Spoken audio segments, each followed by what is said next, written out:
You're listening to the My Simplified Life podcast, and this is episode number 106.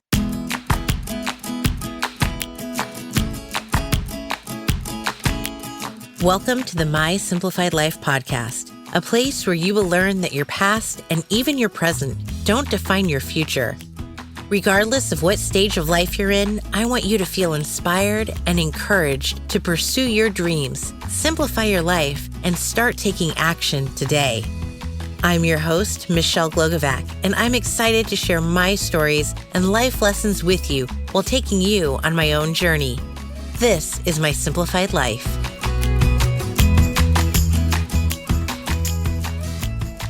Hey friends, welcome back to another episode. I'm your host, Michelle Glogovac. Many of us thought that taking courses ended when we finished school. But if you're in the online space, then you know that there are courses launching daily on every topic and subject you can think of. Heck, I even have my own course on how to launch a podcast. Do you think you have what it takes to launch a course? How about one that can make you $1 million? Tina Tower is my guest today, and she is a coach to online course creators, entrepreneur, speaker, podcast host, and mom of two. She's one of my friends from down under, so just getting to hear her talk is a total treat. But here's the amazing thing about Tina. She wrote a book called $1 Million Micro Business, and this is what I'm going to coin as the Bible of how to create an online course. Yes, there are courses on how to create a course out there, and they'll cost you $1,000. But this is the first book I've seen that gives you hands-on knowledge and a study guide that you can keep referring back to.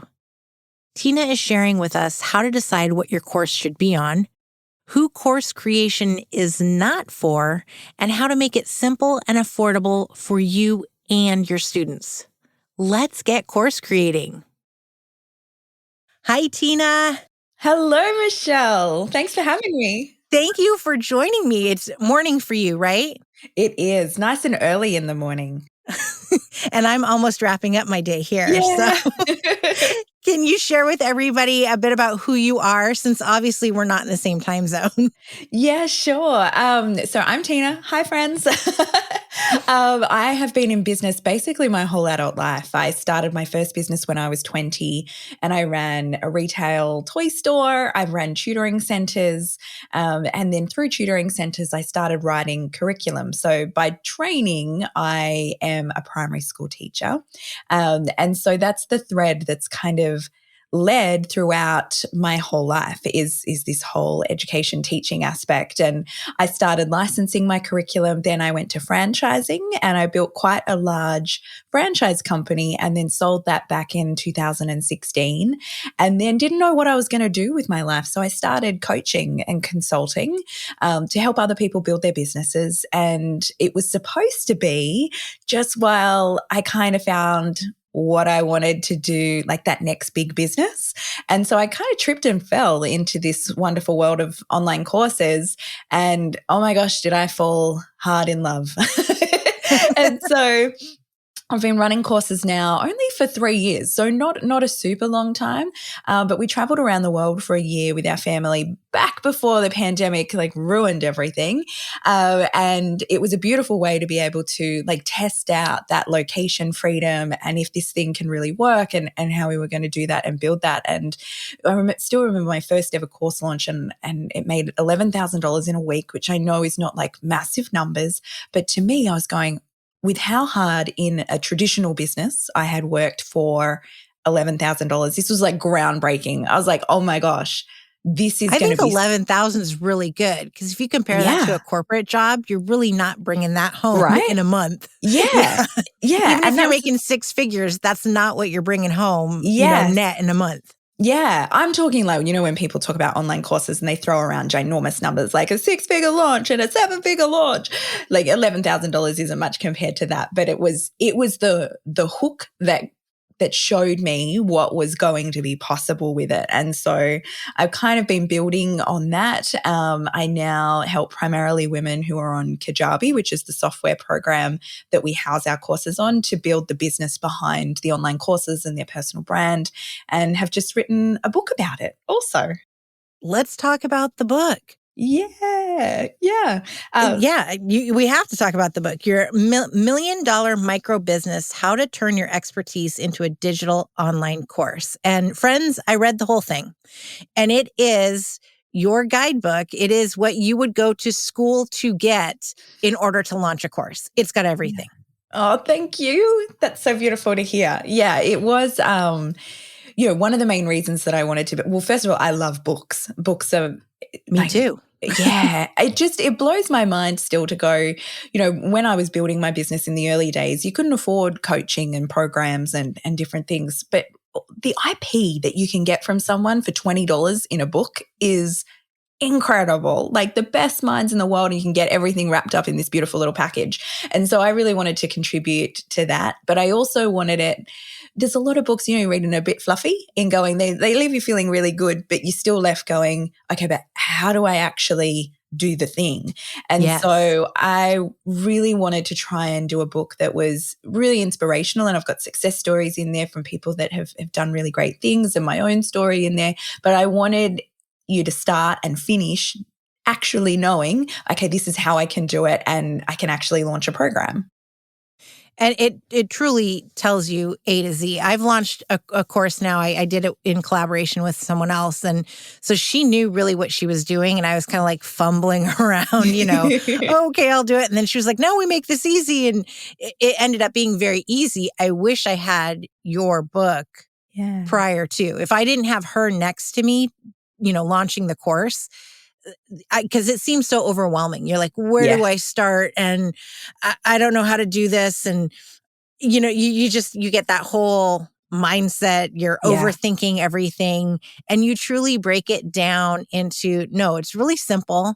And I want to say one of the biggest things that I loved in your book is that you said to shorten the course. Yeah. And that you are all about making sure that the students who buy your courses actually complete it and learn from you. Because I think in this day and age, there are way too many people who are like, well, I'm just going to put a course out there. And if you finish it, yay. If you don't, it's on you.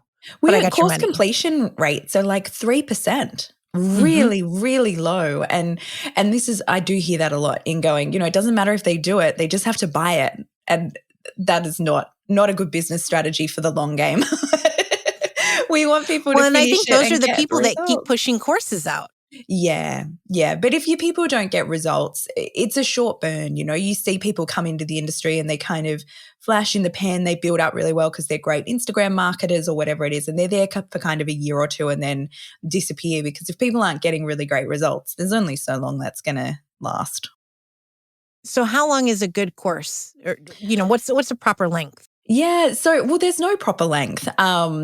One of the best things about online courses is you make the rules up. So you can decide to do it whatever way you want. And there's so many people doing it in such different ways. But my recommendation for everyone when they're brand new into it is to start with something like a 30-day course or a 6-week course or maximum 8 weeks, because otherwise it gets too big. And I talk to people that have been sitting on a course idea for like a year or 2 years going, I want to do this, but I've got to film like the next 12 months. And it's this massive, massive project that if you start with something simple, then you can go to market, you can get some results for both the customer and for you, which will build your confidence. And then you can go on to the bigger programs after that as well. And I love that you say, you don't have to make this a big investment for yourself. Like, don't go renting a studio. I love the example where it's like $4,000 a day, because the course that I did, since it was on podcasting and I podcast from my closet, I recorded all of my videos in my closet. Oh my gosh, I love that.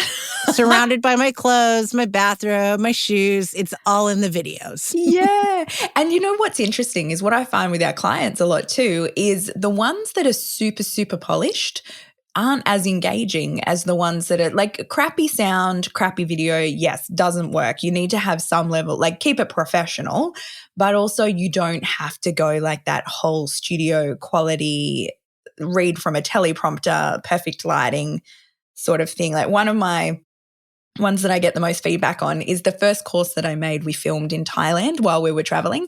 And there is literally, while I'm filming, a monkey climbing down the tree, like trying to steal the camera.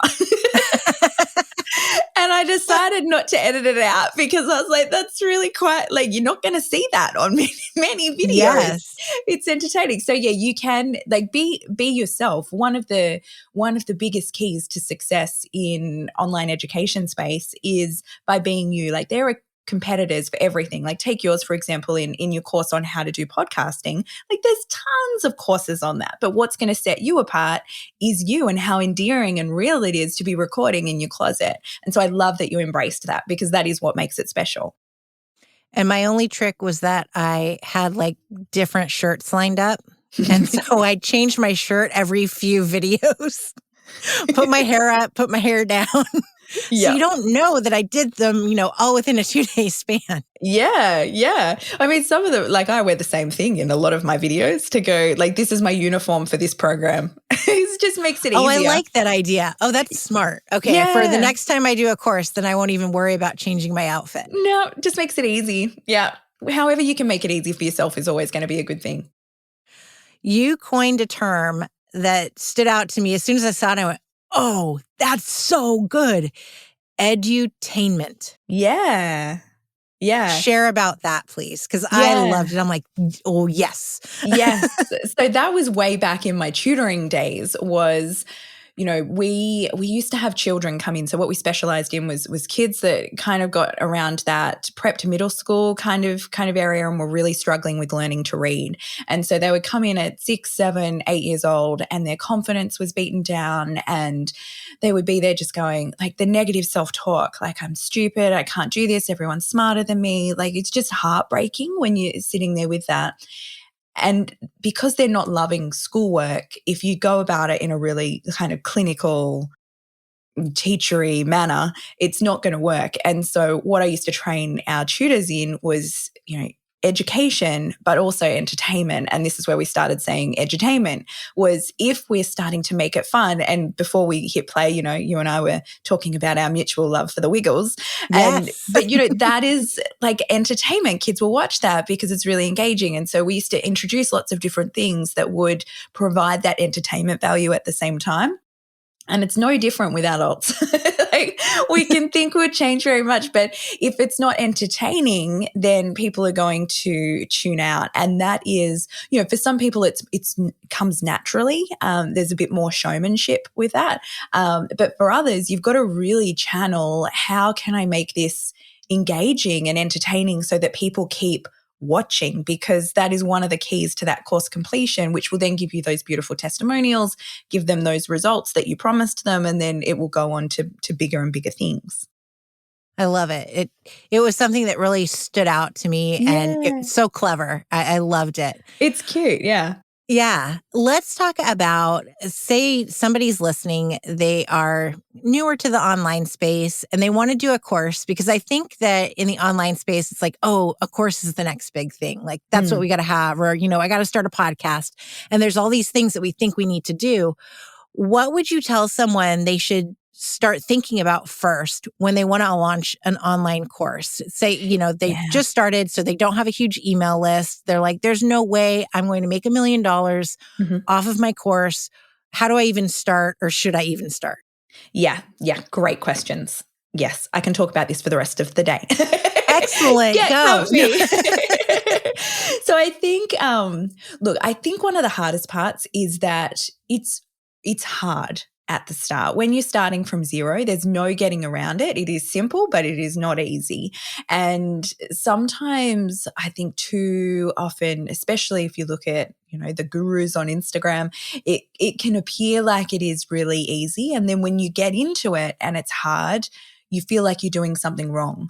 And then a lot of people will get disheartened and quit because they're like, gosh, it's so easy for that person. But for me, this just feels like such a slog. Like, I've literally got one person on my webinar. Like, how is this even going to grow from here? And that is totally normal. Like, it is hard at the start, and there's no getting around it. When you're starting from, say you've come from a corporate role and you're starting this whole new thing, and you're like, okay, I'm going to make myself a personal brand. I'm going to come out and start. There's no one watching. There's nobody there.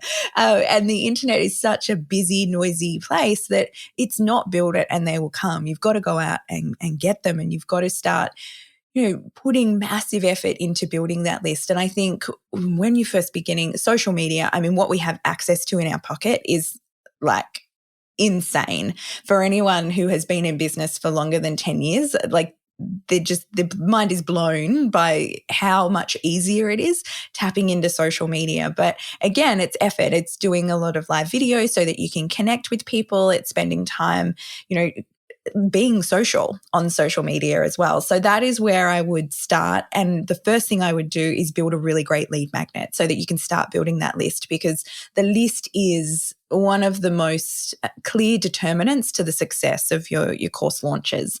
And the first one, it's just going to be an experiment, because you're going to have to learn the whole process. You're going to have to learn how to go live on Facebook or YouTube or whatever your channel is, and then how to run a webinar and how to do onboarding and all of these things that are so foreign. And so I think it's good that it starts small, because you don't want to fail in front of hundreds and hundreds of people. No. So you can experiment with that. And then, so I think build your list a little bit first, but not too long. Like a good 3 months is plenty to kind of launch, not to crickets, but to have a little bit of a base there for that first kind of run. And then I would get on other people's podcasts first, because that's a really beautiful way to expand your reach, and also to practice your thought leadership and kind of organizing how you're going to present your story and your thoughts. And that takes some practice as well before you then go, okay, launch the course and then start your own podcast. Because your own podcast, I mean, you know this more than anybody, Michelle, but your own podcast is like, I cannot tell you. We recently did one of our course launches, and I think it was about 38% cited the podcast was where they found me first. Like that's a huge portion. Big. Yeah. Because a podcast, you can connect with people. Like you see a lot of people grow, and I have a lot of people come to me that have, 10,000, 20,000 followers on Instagram, but they're getting quite small course launches because they're being really entertaining, but they're not really like showing their expertise and that credibility there as well. Mm-hmm. Whereas with a podcast, I can see people that have like a modest kind of couple hundred downloads a week. They're having great course launches because those people are really engaged with what they're saying and respecting what they're going and doing. I love that you mentioned that, because you will see, since I have to do a lot of podcast research for my clients, I will see that, there's some influencer who's got 70,000 followers and their podcast has 2 reviews. Yeah. And I'm like, you're not promoting this very well at all. Yeah. There's something to it. And it's not like they started yesterday and it just launched, but, it doesn't correlate at all. So it's not always the one number. It's the person behind it and how you are engaging with your listeners and your audience. Yes, definitely. Yeah. I love that. So how do you come up with the idea of like, what's my course going to be? Yeah. Okay. So I think what to start with has to be a good cross section. I know that, I think do what you're already good at, what you're already known for, if you still love it. And this is especially true for people coming out of like employment, coming out of corporate or coming out of a job and going, often they'll go, I don't want to do this anymore. I want to do something totally fresh. But if you can build off the skill set that you've already got and what you're already known for, you're halfway there already, because, you don't have to start that reputation from scratch. But if you're like, you know what, if I have to talk about this one more time, I'm going to stick forks into my eyeballs, then start again.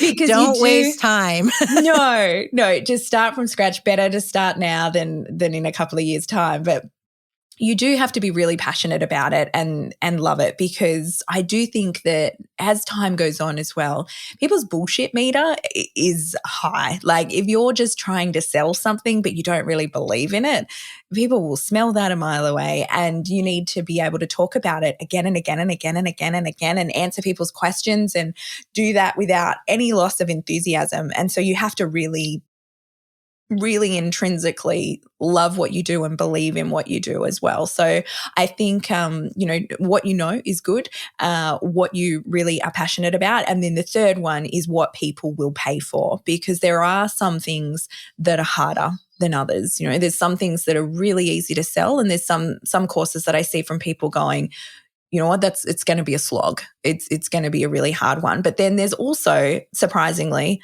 a market for the most obscure things.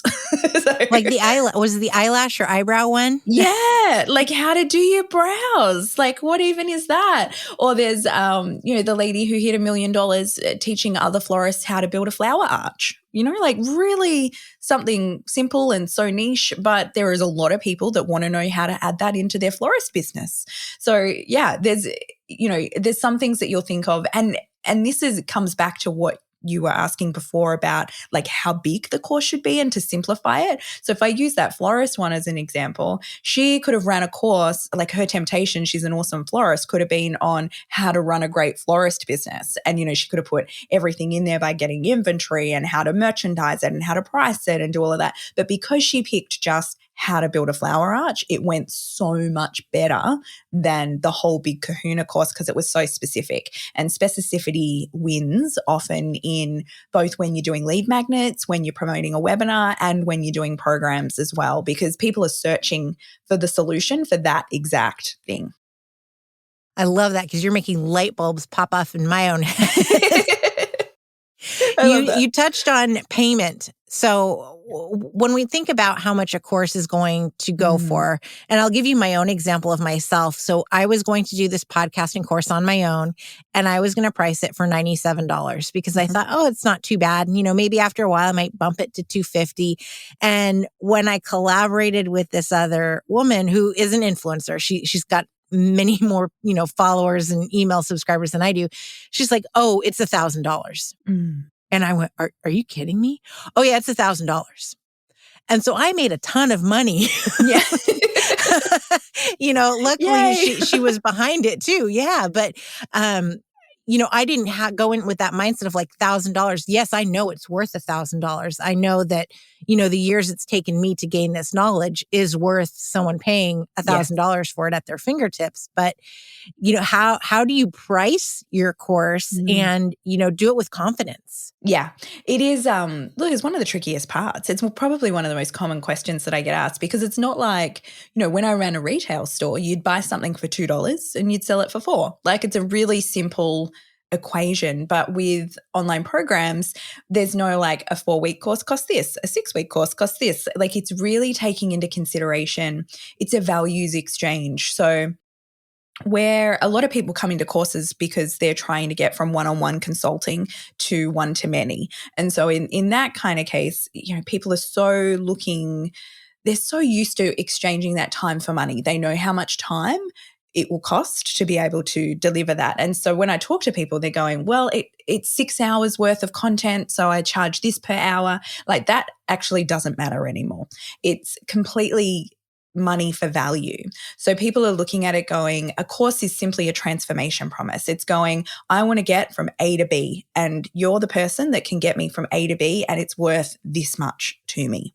And so the downside of that is things that can get a financial return. So like your podcasting course, business courses, anything that can get a financial return, you're going to be able to charge more for than like the lifestyle things with things like, how to grow an organic garden or things like that.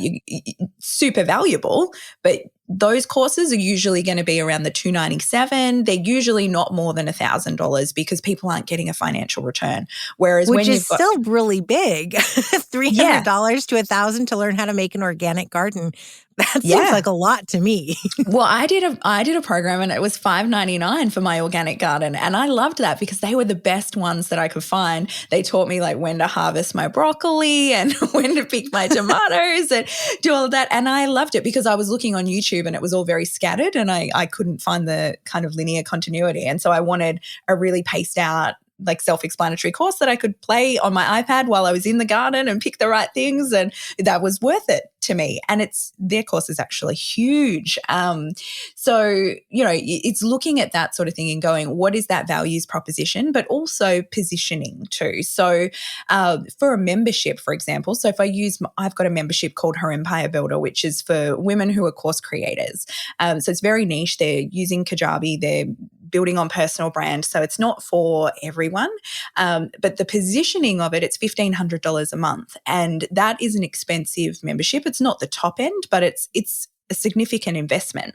And one of the reasons we chose the higher price point was for the positioning, was we knew that women that were doing well in online courses wanted to connect with other women that were doing well in online courses. And so by positioning it like that, we didn't have the startups, or we didn't have the people that weren't super serious about their growth. Everyone's really ambitious and really determined to do well.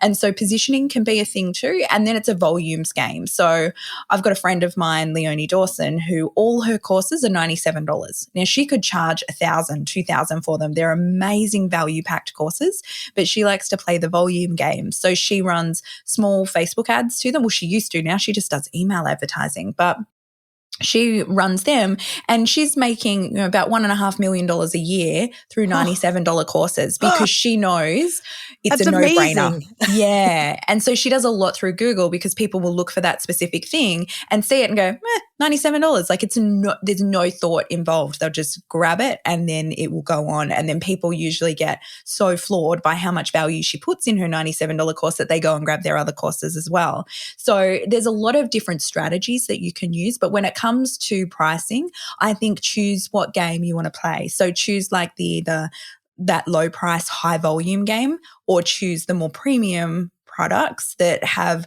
a lower quantity but a higher price point and higher touch points, because they're two very different businesses. Would you say creating a course is for everyone, or who should just not create a course? Yeah, I wish I could say yes. But no, I do think everyone has the potential to create a course. I think everyone has amazing expertise locked inside them that would be an amazing course. The hard part about course creation is that it's not just about what you know, but you've got to be able to market it. And this is where I think it's not for everyone, is I see so many people that are so smart with so much to give. They care so much about helping other people and serving and making a contribution to the world, but they are not willing to market themselves. They're not willing to own their personal brand. And that makes it near impossible, because you can't sell it to anybody. And so it's like these fields of broken dreams of people putting all this time and effort and money into creating these courses. But then when it comes to it, not marketing. And then like the cruel twist of fate is I see other people that really shouldn't be telling other people what to do. They have no credibility, no expertise, but man, can they market? And they do so well. And so part of mine is going, can the people that like have the integrity, I'll show you how to do the marketing. Like let's do this. But that is where I think it's not for everyone. Is for some people it is actually like going live on a social media platform is like never going to happen. The barrier is just too far there. So you've got to have the open mind and think of it from a customer point of view of going, if you want to serve people, you have to show up so that you can serve them, and only you can be willing to do that. I love it. I love everything that you teach. I really, really love that you put it into a book. Yeah. There's other course creators who teach you how to create a course. And you do mention some in your book that, you're a fan of. And, they're big names. But personally, I would get your book before I would go spend $1,000 on some of those courses. Yeah. Well, now you can get the whole guidebook for $20. And it is worth it. You guys, you have to get it, in print.